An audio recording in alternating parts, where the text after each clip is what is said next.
Polonia vive una nueva etapa en su historia y se incorpora rápidamente al nivel de vida de la Europa central a la que siempre ha pertenecido. Desde los astilleros de Gdansk partió una revolución democrática que conectó con el sentimiento religioso de un país con más de 1000 años de catolicismo en su haber, y ahora marchan juntos hacia el reencuentro con las esencias de la nueva Europa del tercer milenio. La gran llanura polaca cuenta con una historia formidable, desde los caballeros teutones a las ciudades comerciales del Báltico integradas en la Hansa, que permitieron el nacimiento de una próspera burguesía amante del arte.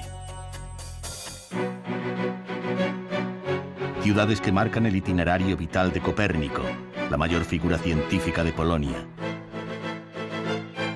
El catolicismo preside la vida cotidiana en este país eminentemente rural que limita al norte con el Báltico y al sur con las montañas que lo separan de Chequia, y que presenta una fascinante mezcla del mundo eslavo con las influencias mediterráneas llegadas desde Italia.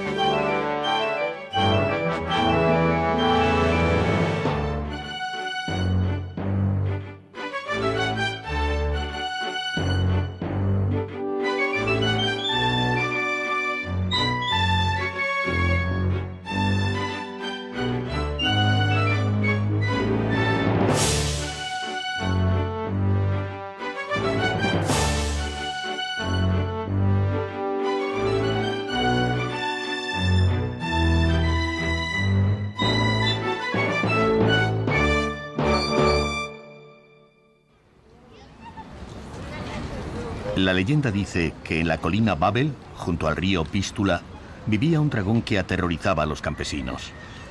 El príncipe Krakov, de la tribu de los Vislanos, venció al dragón con una estratagema y fundó la ciudad sobre la colina. Cracovia se fue llenando de vida y recibió a la corte, pasando a convertirse en la primera capital del Reino de Polonia en el siglo XI. La ciudad apenas sufrió daños durante la Segunda Guerra Mundial, manteniendo el mejor conjunto arquitectónico del país.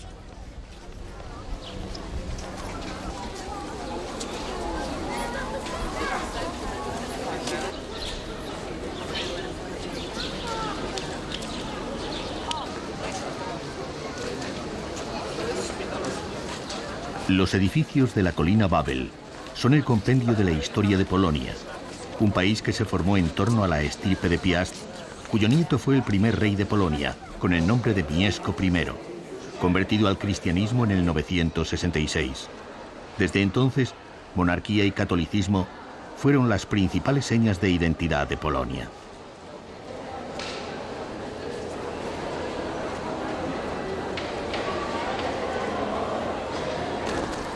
Las invasiones de los mogoles y las guerras con los prusianos desmembraron el reino, pero en 1333 se restauró la corona con Casimiro III el Grande, de quien se dice que encontró una Polonia con edificios de madera y la dejó construida en piedra.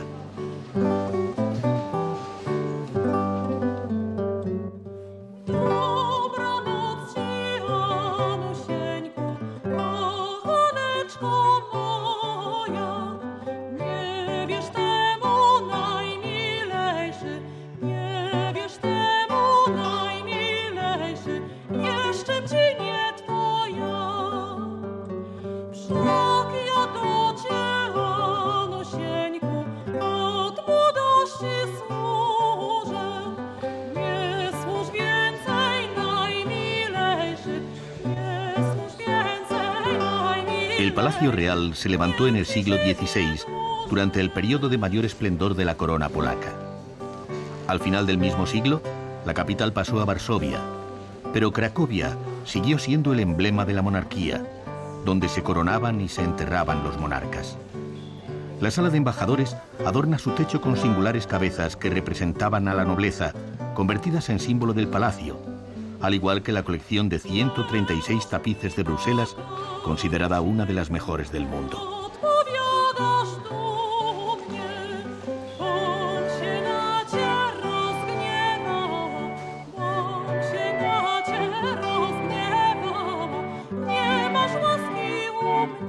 La accidentada historia de Polonia, una llanura sometida a las invasiones del este y las expansiones desde el oeste, incluye desde 1572 la inusual elección democrática del monarca a través de un parlamento formado por la nobleza.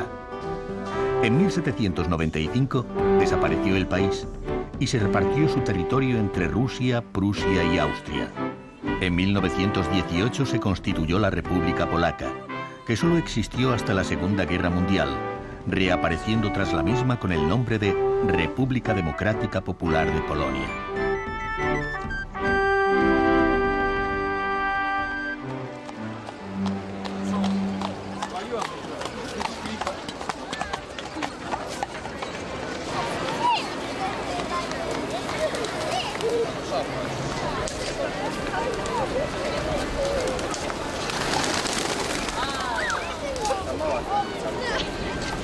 Cracovia fue declarada Patrimonio de la Humanidad como una de las 12 ciudades más valiosas del mundo. La Plaza del Mercado es una de sus maravillas. Un cuadrado de 200 metros de lado, cuajado de templos y palacios, que se ha convertido en el centro de animación de la ciudad.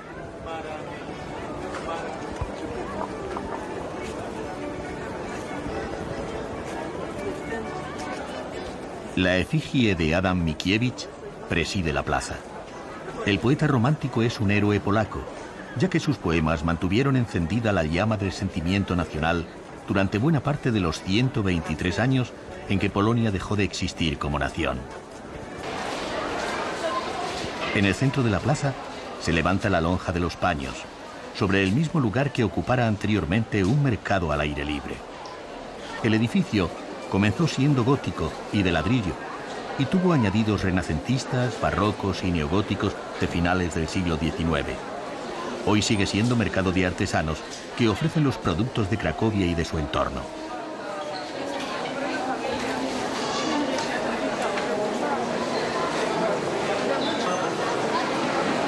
La lonja está en el origen y en el centro de una ciudad histórica incomparable, cuajada de palacios y de templos cristianos, de conventos y casas de mercaderes, de residencias universitarias y de locales de diversión que inviten a ser disfrutados sin prisas.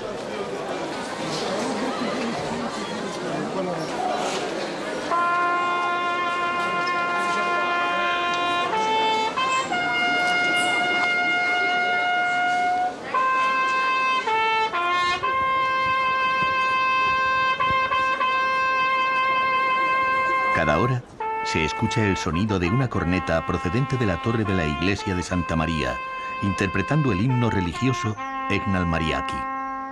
El sonido se interrumpe bruscamente en homenaje al vigilante que avisó de la llegada de una horda tártara enemiga y que murió atravesado por una flecha mientras alertaba a la población. Un toque que se repite más de 7 siglos después de su muerte.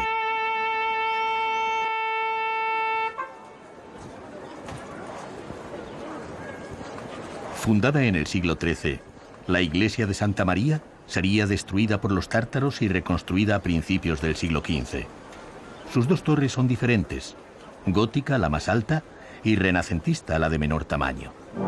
La diferencia de altura se debe a que fueron construidas por dos hermanos en plena rivalidad, hasta que el mayor mató al pequeño para impedir que superase a su torre. El arrepentimiento lo llevó al suicidio y se lanzó desde la ventana más alta de su propia torre.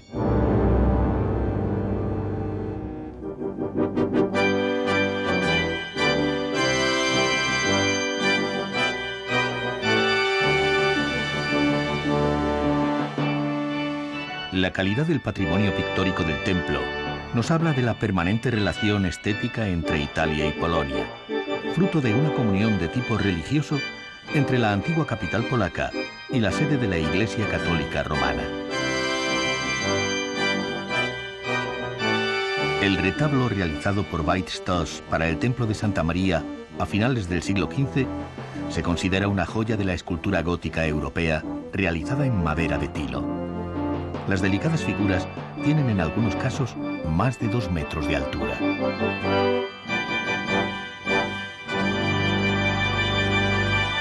Los prósperos comerciantes de la ciudad enriquecieron el templo con sus donativos, dejando un tesoro artístico notable en todos los estilos del gótico al Art Nouveau.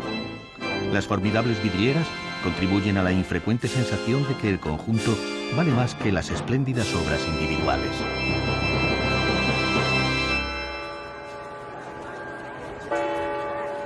El visitante descubrirá en torno a la iglesia de Santa María otros espacios urbanos llenos de encanto medieval. La Plaza de María es la más evocadora, y en ella se encuentra la estatua del joven triste, copia de una pequeña figura del retablo, cuya discreta seducción se ha convertido en un símbolo de la ciudad.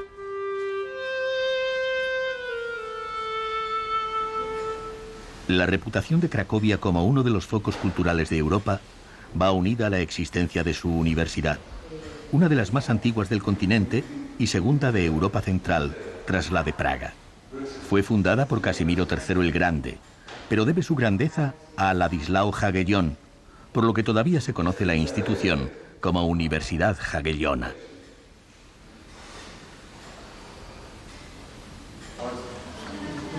En el Collegium Maius se viene dando clase desde el año 1400 sin interrupción, y por estos patios ha caminado el profesor de astronomía Copérnico, el dramaturgo y futuro papa Karol Wojtyła, y según la leyenda, el doctor Fausto, que inspiró la inmortal obra de Goethe. La presencia de judíos en Cracovia siempre ha sido muy numerosa. Polonia era conocida desde el siglo XVI como la tierra sin hogueras, por la actitud tolerante hacia el resto de religiones, lo que convirtió a sus ciudades en lugares de acogida para el pueblo hebreo. En el barrio de Kazimierz vivía la mayoría de esta comunidad, cuyo recuerdo se guarda en la vieja sinagoga, convertida hoy en museo judío. 1 de cada 4 habitantes de Cracovia era judío a comienzos de la Segunda Guerra Mundial, cuando los nazis convirtieron el barrio en un gueto en el que encerraron a 68.000 personas. Millares de ellos murieron allí, y el resto fue deportado a campos de concentración. La película La lista de Schindler fue rodada en Kazimierz por Steven Spielberg, lo que ha convertido la sinagoga, el museo y el cementerio en un lugar de obligada visita para los viajeros.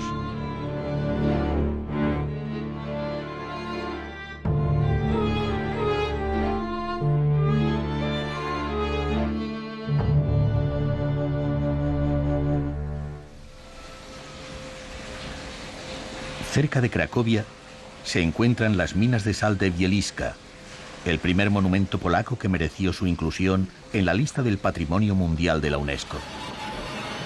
Hace 5.000 años que el hombre aprovecha estos yacimientos, aunque la mina de sal no llegue al milenio de antigüedad.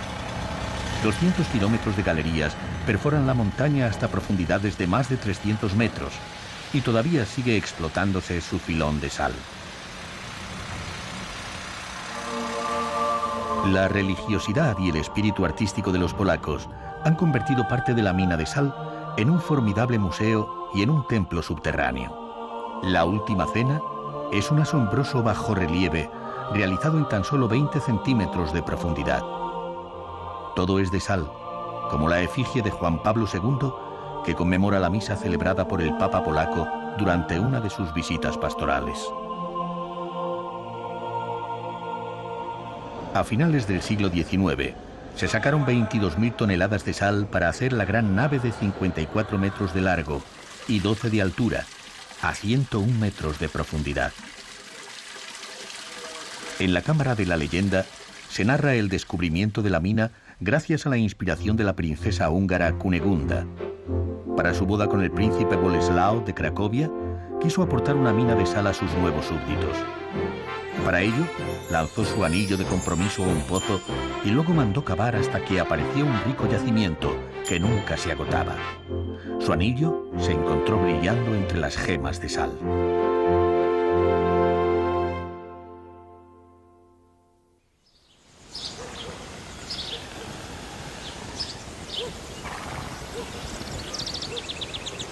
En el sur de Polonia, donde se dibuja la frontera con Eslovaquia, se levantan los Tatras, las montañas más bellas del país. Los Tatras forman un parque natural compartido con el país vecino y salpicado por 100 lagos alpinos.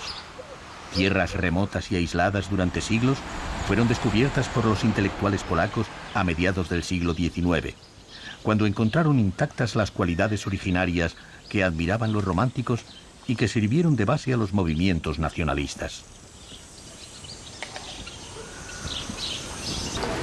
Zakopane es la capital de la zona y se ha convertido en un destino turístico muy popular por su naturaleza y por sus pistas de esquí. La madera de los bosques de los Tatras se utiliza para construir las casas y para realizar una extensa gama de productos artesanos en los que se expresa el alma montañesa, mucho más cálida y vitalista que la de las gentes de las llanuras polacas.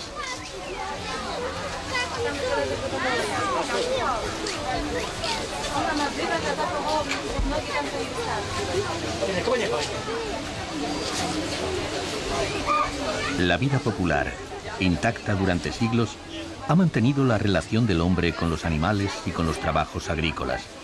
Y esto se refleja en una artesanía de raíz práctica y ejecución fantasiosa, aunque los carruajes tirados por caballos todavía se utilicen para realizar excursiones en Zakopane. El arte moderno sigue utilizando la madera para integrarse en un espléndido entorno natural, y los escultores locales exponen sus obras al aire libre.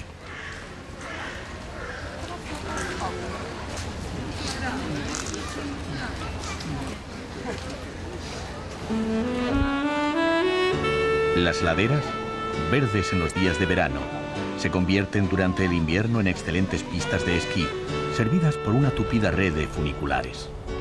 En verano, los paseos por las montañas son la actividad favorita de los 3 millones de polacos que las visitan cada año.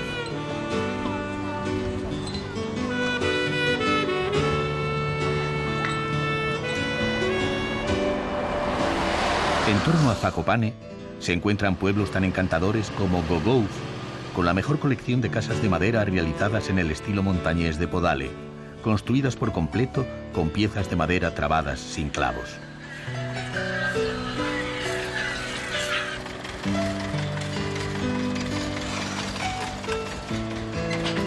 La abundancia de madera en los bosques y la costumbre de cortar y trabajar la madera en cada familia ha dado lugar a una importante tradición de trabajos artesanos que todavía siguen realizando algunos artistas nacidos en el pueblo, como Jan Gieder. Cuando era pequeño, recuerdo que había 2 artesanos en el pueblo que eran muy famosos.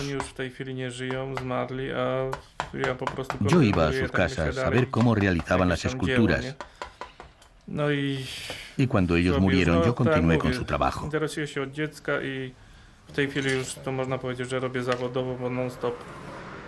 Ahora mismo estoy haciendo un encargo de Bélgica, que es un San Martín.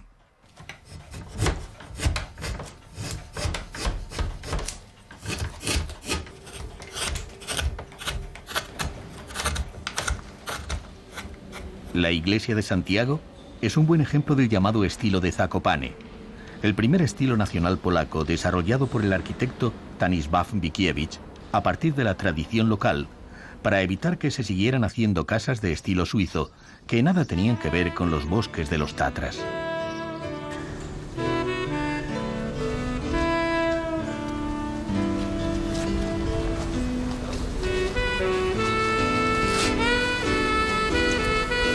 Durante el verano, los caminos que llevan hasta Częstochowa están llenos de peregrinos que se dirigen al santuario de Jasna Góra, montaña luminosa, para venerar a la Virgen Negra, patrona de Polonia.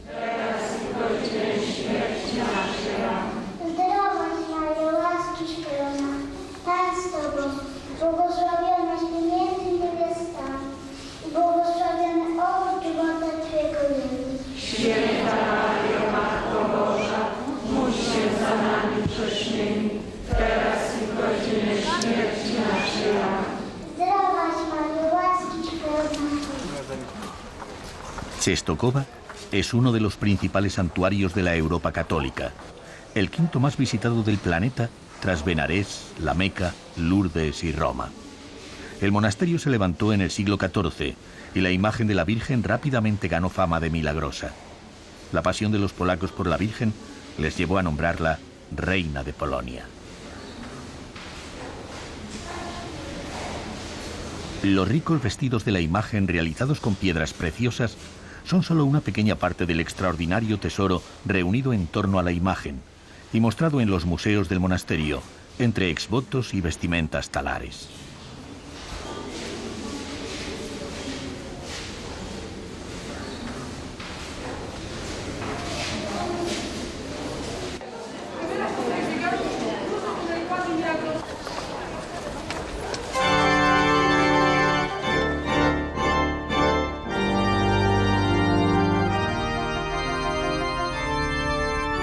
La Basílica de la Santa Cruz pertenece al monasterio de Czestochowa. Es obra barroca, como corresponde al triunfo del culto a la Madre de Dios en la Iglesia Católica, y muestra toda la riqueza y exaltación de las formas y los materiales propios del estilo.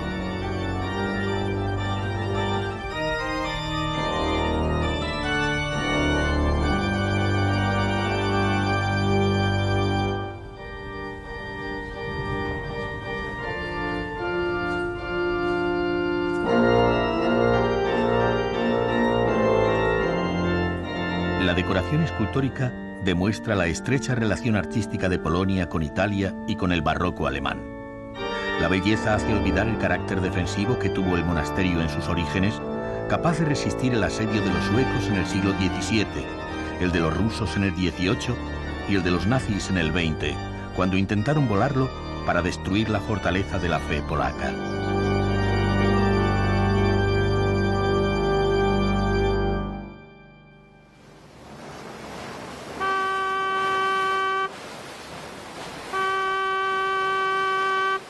En Gdańsk se encuentra el mayor puerto de Polonia, una ciudad nacida para el comercio en la desembocadura del Vístula y que todavía hoy cuenta con los mayores astilleros del Báltico. La rebelión contra el sistema comunista empezó en Gdańsk, la antigua Dasing, que siempre había sido una ciudad de comerciantes y ricos burgueses. En el siglo XIII se unió a la Liga Hanseática. Los caballeros teutones la conquistaron y destruyeron, pero más tarde, a mediados del siglo XV, recuperó su esplendor bajo la corona polaca. Como un emblema de la importancia de su puerto, se conserva la grúa construida en 1444. Gracias a su ingenioso mecanismo, un solo hombre, caminando en el interior de su rueda, podía levantar 2 toneladas.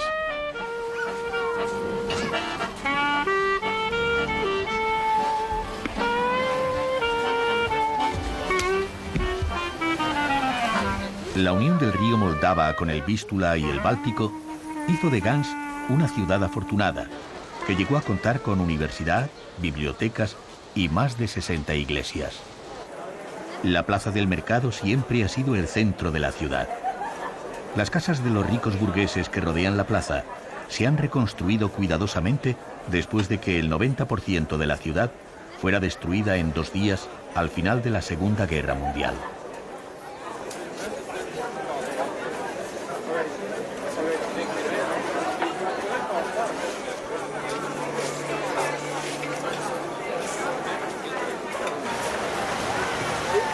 La fuente de Neptuno representa el poder marítimo que tuvo Gdańsk en el pasado y un lugar de reunión de los viajeros que llegan hasta la capital polaca del Báltico. Después de la Primera Guerra Mundial, Gdańsk se constituyó en estado libre con el nombre de Danzig, lo que llevó a Polonia a construir el cercano puerto de Gdynia, que junto a la ciudad balnearia de Sopot forman el conjunto de Trójmiasto, las 3 ciudades. El escudo de la ciudad, que se encuentra sobre la puerta del ayuntamiento, muestra las 2 cruces que aportaron los caballeros teutónicos y la corona que llegó más tarde, tras ser derrotados por la monarquía polaca. En el interior destaca el complejo trabajo de la escalera principal, toda ella realizada en madera y resuelta de manera asombrosa, con una delicada decoración. La formidable Sala Roja está considerada como la culminación del manierismo de Gdańsk, con su recargada composición plástica de pintura y escultura.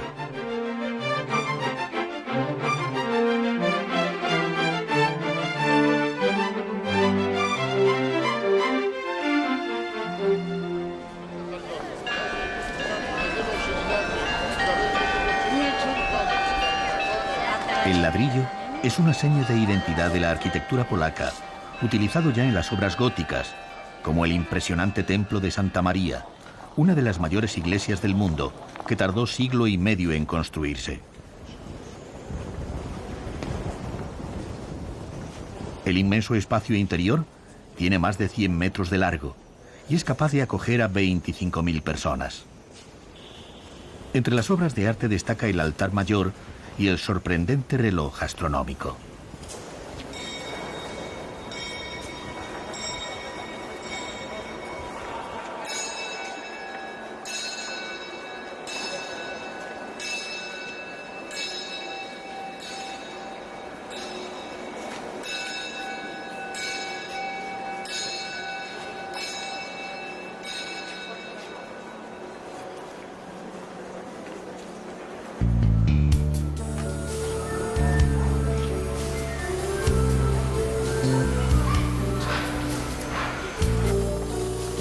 El casco histórico de Gdańsk está considerado como uno de los más hermosos del norte de Europa.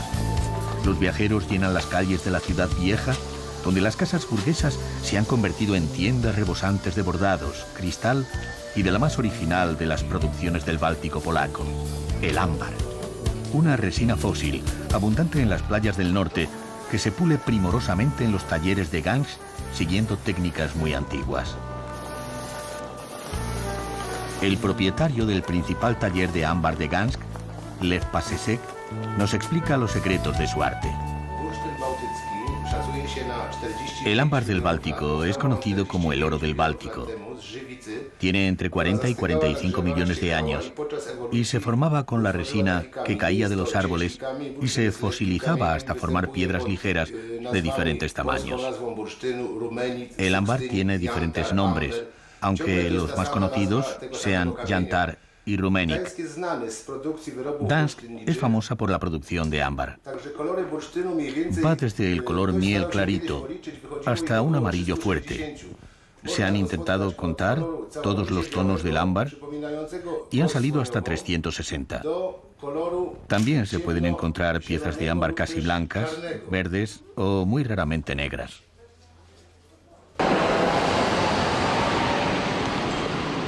Los astilleros de Gdańsk se hicieron famosos en el mundo porque en ellos nació el sindicato Solidaridad, responsable de la primera oposición al régimen comunista.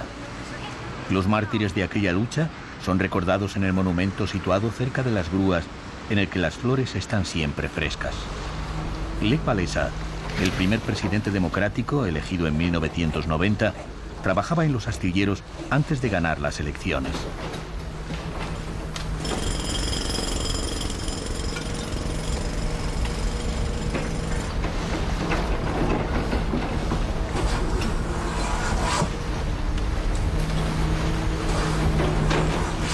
Gdańsk forma una gran conurbación junto a las dos ciudades vecinas, Sopot y Gdynia. En el reparto de papeles entre las tres, a Sopot le ha correspondido ser el centro de vacaciones y de descanso del Báltico polaco.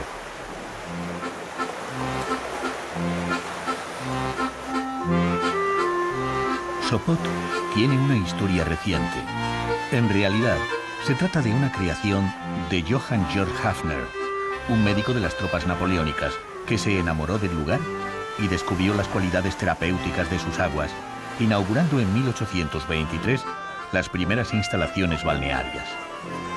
Luego llegaron las casas de vacaciones, los hoteles y el majestuoso muelle de madera de 516 metros de longitud, el más largo de Europa, que se adentra en las aguas del Golfo de Gdańsk. Después de la Primera Guerra Mundial, Sopot perteneció a la ciudad libre de Gdańsk y se llenó de aristócratas y potentados que buscaban la manera más rápida de dilapidar sus fortunas. Se alojaban en el lujoso Gran Hotel y perdían el dinero en el casino, situado a menos de 100 metros. En el año 2001, Sopot celebró su primer centenario como ciudad, recibiendo más de 2 millones de turistas. El río Vístula forma un largo estuario en su salida al Báltico, una larga lengua de arena de 60 kilómetros que va desde Gdańsk hasta la ciudad de Frombork, uno de los lugares vinculados a la historia de Copérnico, que vivió y trabajó más de 30 años en esta pequeña ciudad episcopal fortificada, levantada entre los siglos XIII y XIV. En su interior se encuentran la catedral gótica de ladrillo y el palacio en el que vivía su tío y protector, el obispo Lucas Wassenrode.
Impresiona visitar esta modesta casa en la que Copérnico escribió la obra que cambió la historia de la astronomía.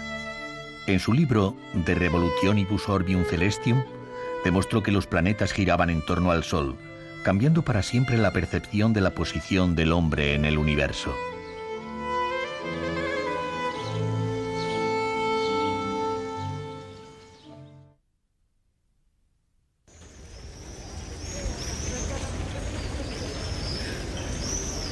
El nordeste de Polonia se conoce como la Tierra de los Mil Lagos, una región lacustre cubierta de bosques, que es el pulmón del país. En el corazón de la Polonia verde, rodeada de lagos, la ciudad de Olsztyn recuerda su historia compartida entre Polonia y Prusia. Como otras muchas ciudades polacas, Olsztyn quedó destruida tras la Segunda Guerra Mundial y ha sido completamente reconstruida en su núcleo histórico, recuperando el encanto medieval en sus calles y plazas peatonales.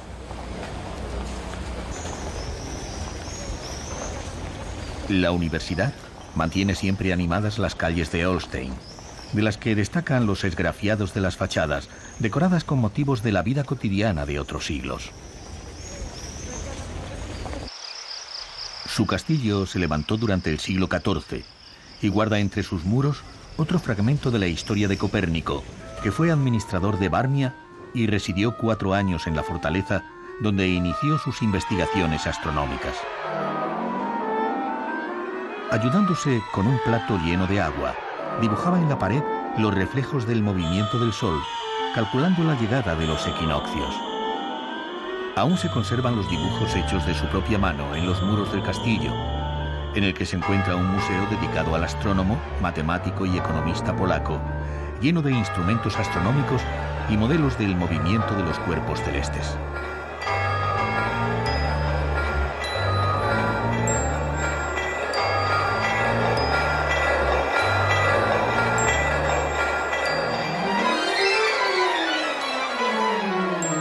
Copérnico fue también un excelente economista que defendió la necesidad de una moneda fuerte para el desarrollo de los países.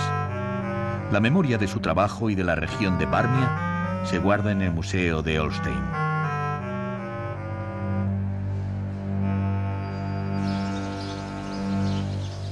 Es probable que los abiertos horizontes de la llanura polaca contribuyeran a que Copérnico reflexionara sobre el movimiento de los astros en el cielo y que los lagos inspiraran su experimento con los reflejos en el plato de agua. Hoy la Tierra de los Mil Lagos es el gran centro de diversión en la naturaleza de los polacos, que encuentran todo tipo de actividades en un medio natural incontaminado al que no han llegado las agresiones de los cultivos intensivos o de la masiva presencia humana.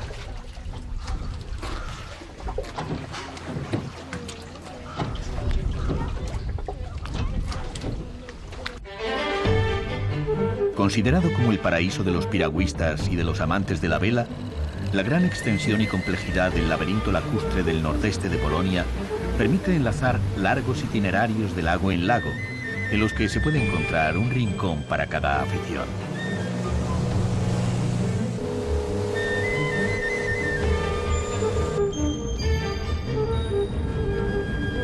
Los bosques de la región de los lagos forman una reserva natural en la zona fronteriza entre Polonia, Lituania y Rusia, que se ha convertido en refugio de especies de gran valor ecológico como las cigüeñas blancas.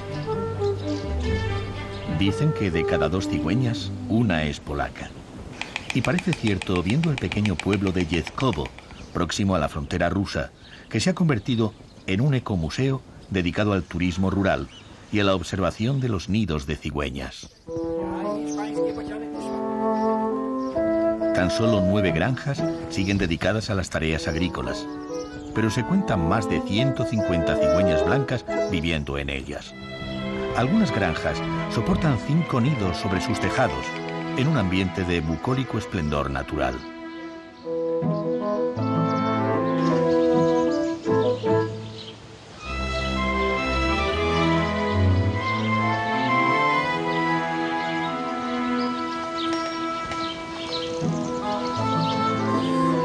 Durante el verano, se pueden observar 42 nidos con pollos en Jezkowo, y el espectáculo de las aves aprendiendo a volar resulta muy atractivo. La agricultura moderna es el primer enemigo de las cigüeñas. Por eso en Jezkowo se desarrolla un proyecto de agricultura tradicional y agroturismo que permite conocer, disfrutar y proteger el entorno en el que viven las cigüeñas blancas del norte de Polonia.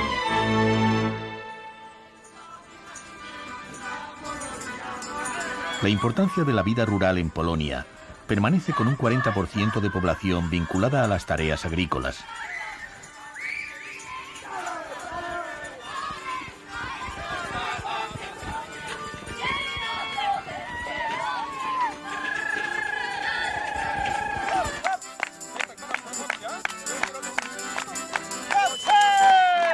La gran llanura cerealista ha facilitado los movimientos demográficos, y en ella viven grupos de origen ucraniano y bielorruso que han hecho importantes aportaciones al folclore polaco.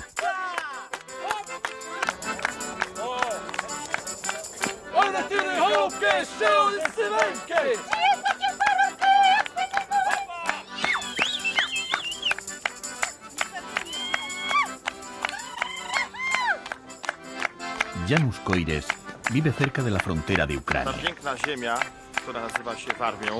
Esta tierra donde estamos ahora estaba prácticamente deshabitada después de la Segunda Guerra Mundial. Diferentes naciones de Europa han llegado hasta aquí. Aunque la mayoría son ucranianos, unos 300.000, que forman el mayor grupo dentro de la cultura polaca. También hay judíos y bielorrusos que siempre han vivido aquí, y gente de Varmia en número de 200.000, que durante siglos han dado forma a la cultura de estas tierras.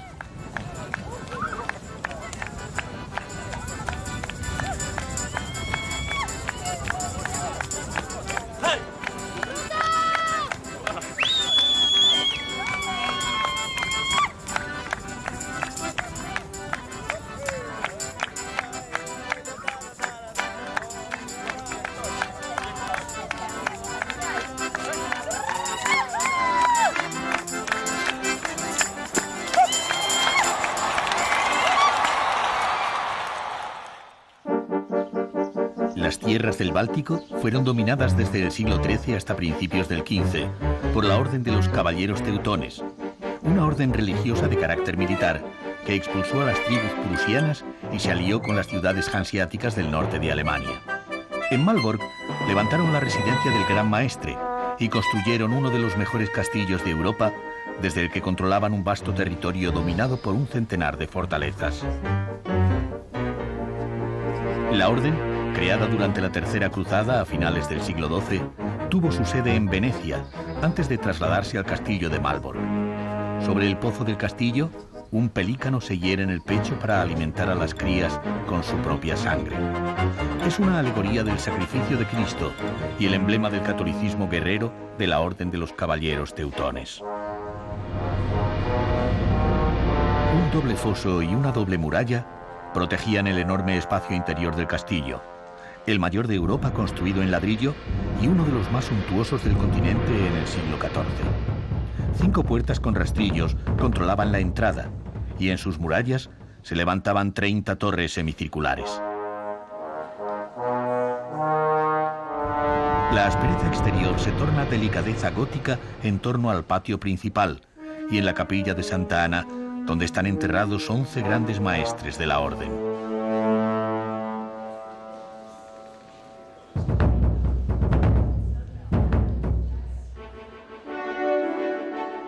La joya civil del castillo es el Palacio del Gran Maestre, que regía al tiempo una orden religiosa y un estado. Sus salones acogían a una corte de caballeros que gozaban de un sofisticado nivel de vida.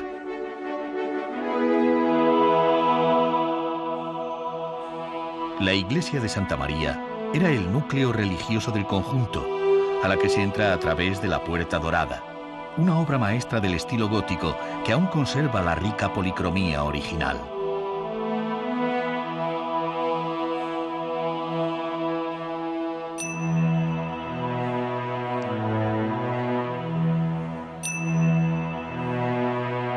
El interior del templo sufrió una terrible destrucción durante la Segunda Guerra Mundial y se ha restaurado manteniendo los elementos originales en el estado en que quedaron tras la contienda, para que nadie olvide por completo los horrores de la guerra.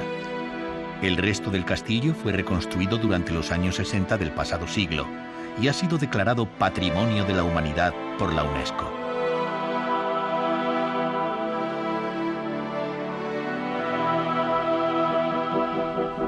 Dentro de las murallas de la fortaleza de Malbork sigue viva la memoria de los caballeros teutónicos, que fueron capaces de contener a las poderosas tribus prusianas y de crear un estado propio a orillas del Báltico.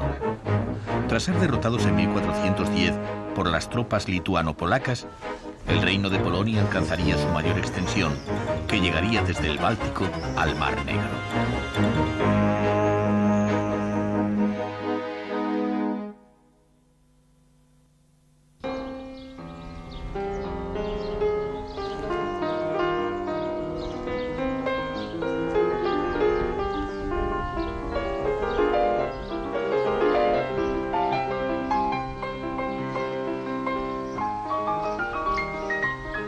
Los polacos se han forjado como un pueblo tenaz, con un gran afán de superación.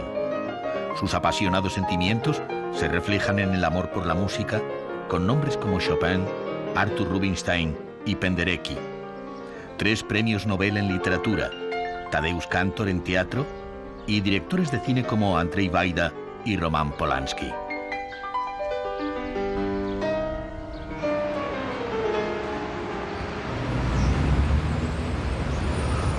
Varsovia está bañada por el río Vístula. Igual que Cracovia, la ciudad a la que reemplazó como capital de Polonia cuenta con rascacielos y torres de oficinas, entre las que destaca el Palacio de la Cultura, herencia de la influencia soviética, que ha sido durante décadas el mayor edificio de la ciudad.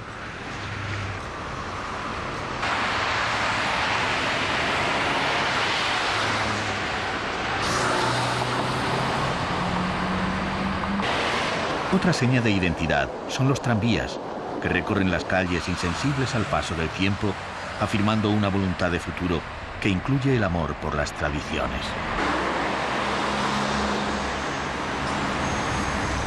El centro de Varsovia aparece sembrado de edificios barrocos y neoclásicos, en especial el Camino Real, que se considera la calle más hermosa de la ciudad, a la que asoman la mayoría de los edificios institucionales. Desde los atlantes de la fachada del Palacio Teskiewiska, utilizado como biblioteca de dibujos de la universidad, al Palacio de los Primados de Polonia, convertido ahora en sede de Ministerio de Cultura. Del barroco tardío de la Iglesia de las Visitadoras al clasicismo del Palacio Stasik, ocupado por la Academia Polaca de Ciencias. La ciencia polaca cuenta con el caso excepcional de Madame Curie, María Sklodowska-Curie, única persona que obtuvo 2 premios Nobel, uno en física y otro en química. La Universidad de Varsovia fue cerrada por los zares en el siglo XIX y por los alemanes en el XX, pero ahora ha recuperado toda su vitalidad.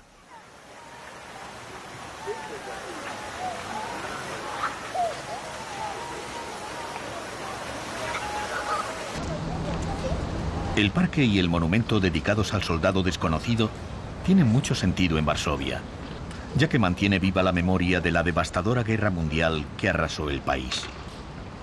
Los cambios de guardia tienen la solemnidad de los homenajes a los soldados muertos en defensa de su patria y a las víctimas del levantamiento popular de 1944, en el que murieron 200.000 personas.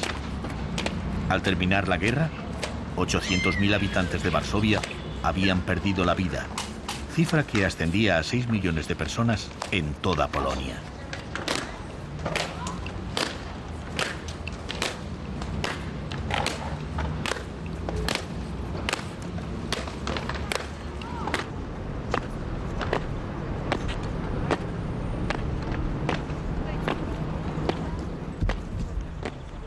El palacio del presidente de la República fue recuperado para este fin por Lech Walesa en 1994, 4 años después de que Polonia recuperase su independencia respecto a la Unión Soviética.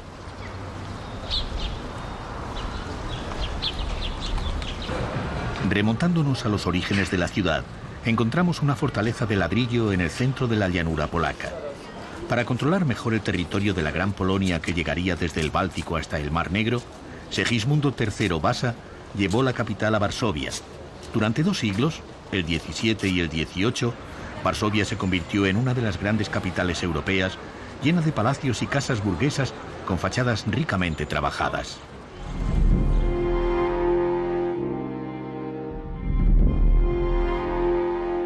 El verdadero emblema de la ciudad debería ser el ave fénix renaciendo de sus cenizas, ya que el centro de Varsovia resultó completamente destruido durante la Segunda Guerra Mundial. Los polacos decidieron reconstruirlo todo tal como estaba antes de la guerra, y en un plazo increíblemente breve de 3 años, volvieron a levantar con voluntarios cada una de las casas en las que estaba escrita la historia de la ciudad.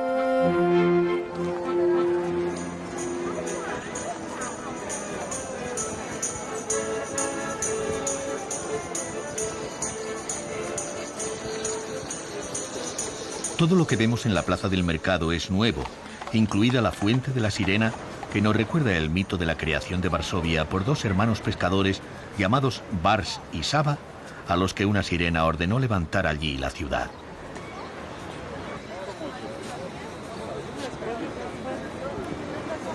Las casas del centro recuperaron su aspecto renacentista y barroco. Resurgieron los revocos a la italiana y los esgrafiados. Y la decoración de las fachadas volvió a ser la original. El titánico esfuerzo de reconstruir el centro de Varsovia ha merecido su declaración como Patrimonio de la Humanidad por la UNESCO y se ha convertido en una visita obligada de los viajeros a Polonia.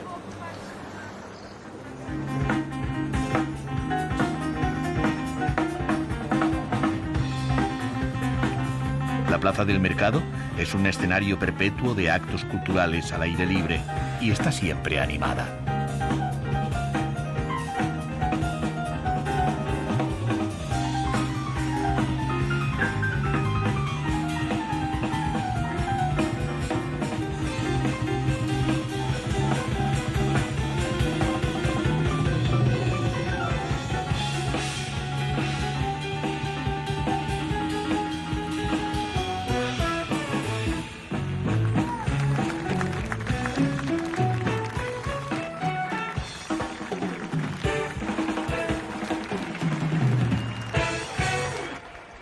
Varsovia fue destruida por los suecos en el siglo XVII, lo que llevó a la primera gran reconstrucción de la ciudad. Cuando en 1795 desapareció Polonia, Varsovia se convirtió en una ciudad más dentro de Prusia, aunque sería capital del Ducado de Varsovia con Napoleón y del Congreso del Reino de Polonia bajo los zares rusos. En 1918 renació Polonia como república, pero la siguiente guerra mundial supondría la segunda destrucción. A principios del tercer milenio, Varsovia ha recuperado su patrimonio y encabeza un renacimiento que debería ser definitivo.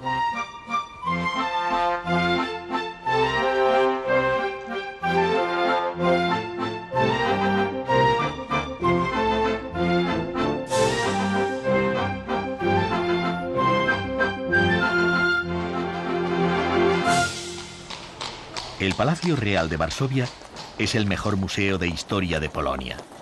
Y en cierto modo, obliga a los polacos a mirar a la monarquía en busca del tiempo en que se levantaron los monumentos con los que se identifica a la nación. El salón de baile es la pieza más lujosa del palacio. Pero hay que recordar que todo lo que vemos hoy ha sido reconstruido con primor tras la destrucción del edificio por las tropas alemanas. Voluntarios y donativos privados restituyeron durante el régimen comunista el esplendor de la historia polaca, incluidos los frescos de artistas italianos como la Gloria del Rey, que decora el techo del salón.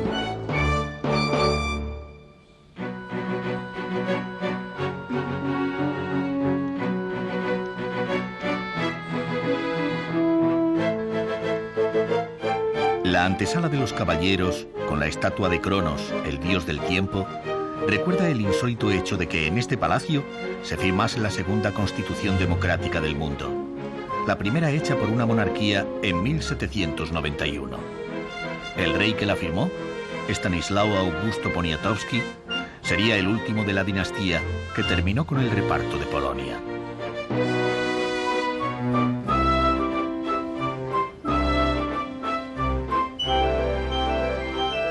En el Salón de Mármol, obra maestra de Giacomo Fontana y Gaetano Gisleni, se encuentra una serie de 22 retratos de monarcas polacos, aquellos que consiguieron mantener unido a un pueblo cuya principal identidad se encontraba en el catolicismo y en una férrea decisión de mantenerse como país entre las grandes potencias europeas. La sala más famosa del Palacio Real es la antecámara de los senadores, más conocida como Sala de Canaletto, por las 22 vistas del centro de Varsovia, pintadas por el artista italiano con su habitual precisión en los detalles. Gracias a ellas, se han podido restaurar de manera estricta muchos de los monumentos destruidos por las tropas nazis.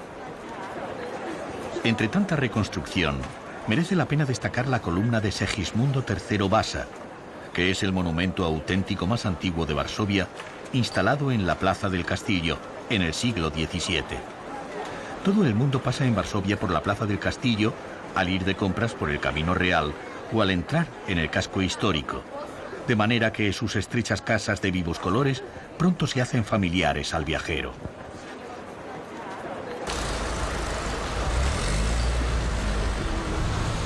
El Camino Real conduce hasta el Parque del Palacio Lasienki, situado sobre las aguas del Vístula, el río que simboliza y atraviesa Polonia desde su nacimiento en los Tatras a su desembocadura en el Báltico, atravesando las dos capitales históricas.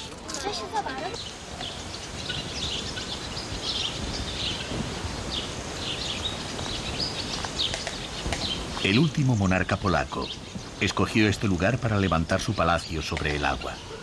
Una exquisita residencia de verano que parece flotar sobre las aguas del Vístula, como el fantasma de un tiempo que nunca volverá, pero que ha vuelto a vivir en Varsovia.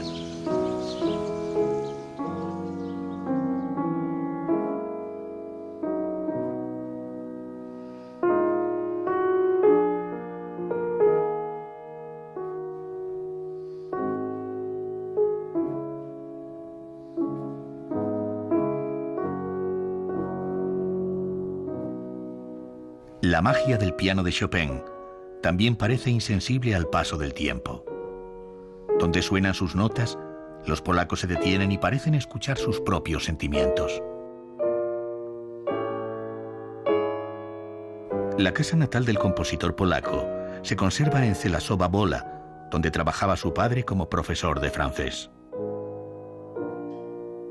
Partituras, dibujos y retratos de Chopin se agolpan en las paredes de la pequeña casa en que nació, convertida hoy en lugar de peregrinación de melómanos en busca de la memoria del mejor músico polaco, que partió a los 20 años camino de París y no regresaría nunca.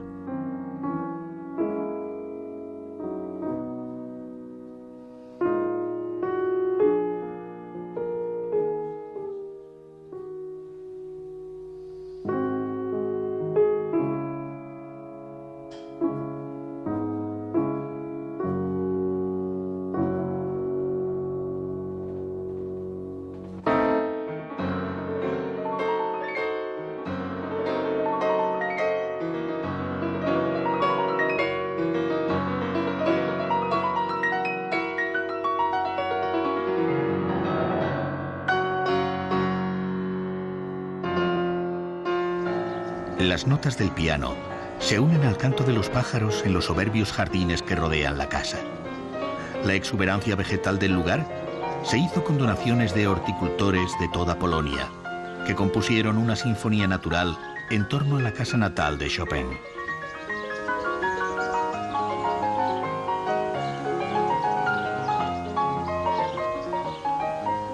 A veces la evocación es superior en emoción a la presencia, y rememorar los episodios del viaje a través de Polonia supone volver a un torbellino de lugares, sensaciones, obras de arte y paisajes capaz de superar las mejores expectativas viajeras imaginadas antes de partir.